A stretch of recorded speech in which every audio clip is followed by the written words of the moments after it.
There is a moment in every man's life when the noise around him becomes too loud to ignore, and yet somehow too familiar to leave behind. A moment where you begin to realize that the person you become is not entirely the person you truly are, but rather the result of years of reacting, adjusting, surviving. And when you finally slow down enough to listen, you start to notice the quiet patterns beneath everything you do. When you were younger, you didn't think of these things. You simply adapted. You learned when to speak and when to stay silent. You learned which parts of yourself were welcomed and which parts you had to bury just to keep the peace.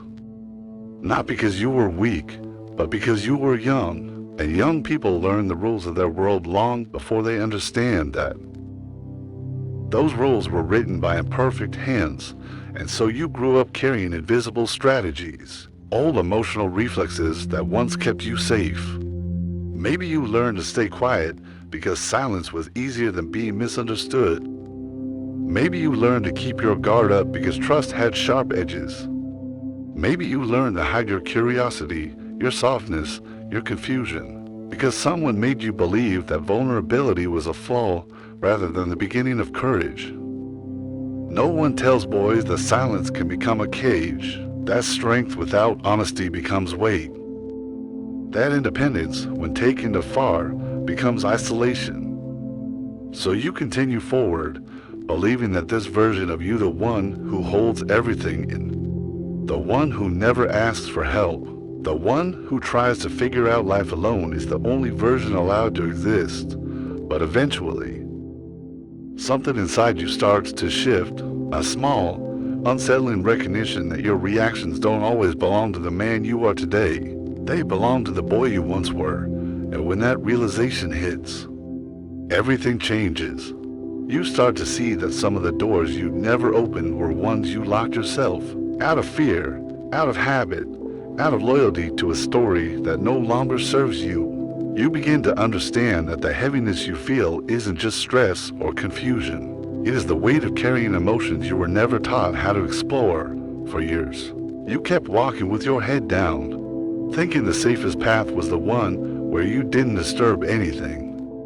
But life has a strange way of pulling you toward the things you've avoided, the memories that still sting, the questions you never asked, the truths you whispered to yourself at night. And suddenly, you find yourself standing somewhere between who you were and who you could become, realizing that growth isn't loud or dramatic. It is slow, almost silent, like dawn arriving before the world wakes up. Healing begins in the moment you stop trying to outrun yourself. When you sit with the discomfort instead of numbing it, when you look your past in the eyes without blaming it, without trying to rewrite it, but simply understanding it, because understanding is what frees you. You begin to see that your childhood moments, those flashes of confusion, loneliness, quiet hurt, were not signs of weakness, but the blueprint of a heart learning how to shape itself. And the man you are today is not broken. He is layered. He is the echo of every version you had to become just to make it here. There is a strange beauty in that realization, a softness, a kind of forgiveness that doesn't erase the past, but loosens its grip. And as you look around at your life now, you notice something you never saw before. You are allowed to choose again. You are allowed to rewrite the way you speak to yourself. You are allowed to open the doors you once feared. You are allowed to build a life that does not revolve around what others needed from you, but around what feels true in your own chest. Growth is not about becoming someone new.